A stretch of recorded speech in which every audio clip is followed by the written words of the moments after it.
I'm Tameka Steigers, wife, mother, and owner of Locks of Glory Salon and Spa. I started Locks of Glory 10 years ago on the back porch of my house. Here it is now. Recently, I started another business, and it's been hard, but I love what I do. I love Black beauty, our people, our promise, our power. Every day, I try to make a difference, and I still have a lot to do. One thing I'm learning, time is not my friend.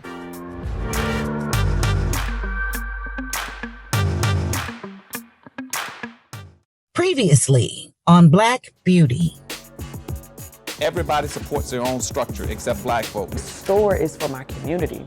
And that's the thing that I'm trying to get everybody to understand. This is for you. This is for us to come and shop with us. Tameka Steigers is here. And we need to talk about this, the Black beauty business, the multi-billion dollar Black beauty business. Whoever that are in our community, they're getting 98% of our revenues, our monies. Only 2% comes back to us. I have a problem with that. How we lost the industry, it's up to me, still baffles my mind. Yeah, I need some help. I'm a fighter, but I don't have all the answers.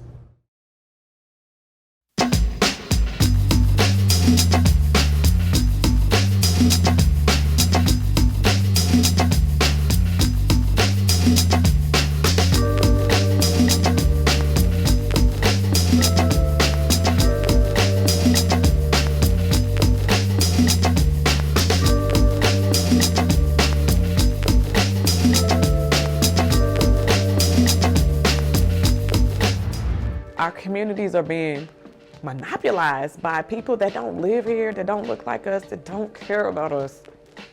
And instead of marching in the streets, being negative towards them, the way we fight is to create what we desire, to create the systems that are going to benefit us in our own communities.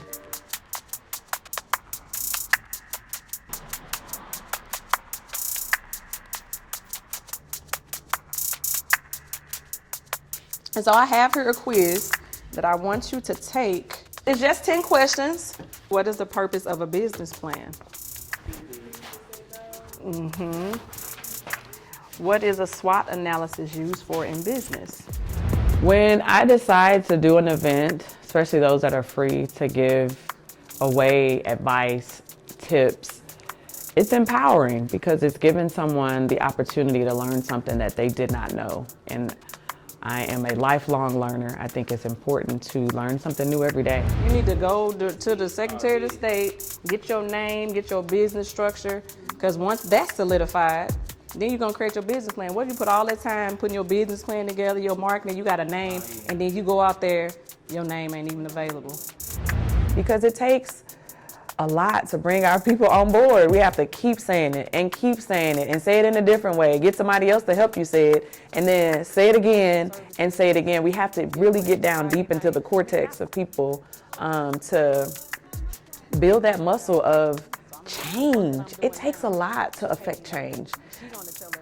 And it's a long game. And I'm the person, I want to see stuff now because I'm tired of waiting. Because we've been living in this state for so long, for way too long, and a lot of times people talk about incremental change. I'm tired of incremental. I want to hit it. I want us to do what we need to do today. Our experiences and our connections with our words. Words are the bricks that build the structures of our lives. She was the first person that said, "Mom, you need to do a TED Talk." And so as I get emotional, like, this was months before I even thought about it. We're having a conversation. She was like, "Mom, you need to do a TED Talk." I'm like, why? I don't have anything to talk about. So can you think of your talking, if they don't get what I'm saying, here's the cost. Here's the impact. Because that's where you're getting into, this is a TED idea. Because I'm solving a big pain point with what I'm contributing. I was very excited when I first got the email about TEDx. I really wanted to experience it, step on the stage, talk to people. So we look at why is that? Well, the main thing is we don't spend our money in our communities because there are a lot of, I call them vultures, poachers that come into urban communities, set up shop, make money, and they leave. Maybe the TEDx talk. What have the Asians figured out that the black people have not? And then you go into, here's your data. $1 spent with Asian-owned businesses stays in the community for 28 days. $1 spent in the black community stays in the black community for 6 hours. Got my email back stating, thank you, but no thanks, which I knew because I didn't put my best foot forward. I turned it in at the last minute. And that's something that it's hard. When Yeah, just like that. The Now put your first thumb time, in I there. didn't let this There go. you go. You got to now grab it with that hand. Yes, and use that finger to grab it over. And then keep that open Yeah, but like now that. put your thumb and in then- there. To me, working and giving information to someone who's white is nothing new to me. I've been educating a lot of white people on how to take care of black hair because that was the world that I've lived in for a long time. I went to a church that was dedicated to racial reconciliation. So a lot of the families that were white had adopted black kids, and I'm very vocal, very much an advocate for that whole realm of those people feeling supported. Like, my daughter is black, and we understand that hair is history, hair is culture, hair is a crown. And as white people, I don't have a background in that, and it's important for us to value and honor that. So, I may not be the person who primarily does my daughter's hair, but the ability to learn from the wisdom and expertise of someone who does do black hair and appreciate that is something that, I could watch videos online, but that doesn't help connect us to the community. So here it's about meeting people, supporting black-owned businesses, and trying to find pathways for our daughter to celebrate and love who she is. Look at that. I see improvement already. Yes. Small steps on that one. That was a big step. Because But that was look at this ponytail. So welcome everybody to this conversation as we advance the discussion about economic equity in this black beauty business. Today we're going to be talking about how we can sow seeds of self-reliance, collective work, and sustainability with our youth. I'm here to talk about an initiative we started 3 years ago called Beauty Bootcamp for Girls. Beauty Bootcamp is a place where young girls, middle school through high school, can come and learn not just beauty skills, cosmetology skills, but we really focus on self-confidence, the social skills that a lot of our youth are missing because they sit like this all the time. And so they don't know how to talk to each other.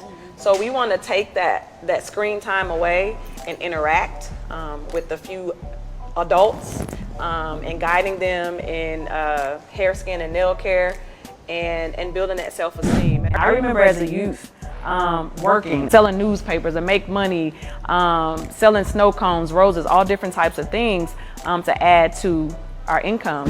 If you're a teenager, you can think about where are you going to purchase your beauty supply products? Where are you going to go and relax and kick it? What's this organization? Who is profiting from you spending the scarce amount of dollars that you have as a child? If you are buying everything on Fashion Nova, if you're going to Walmart all the time, maybe you don't have a lot of money, so you have to do some research. We know kids love to be on the internet, TikTok and all these things.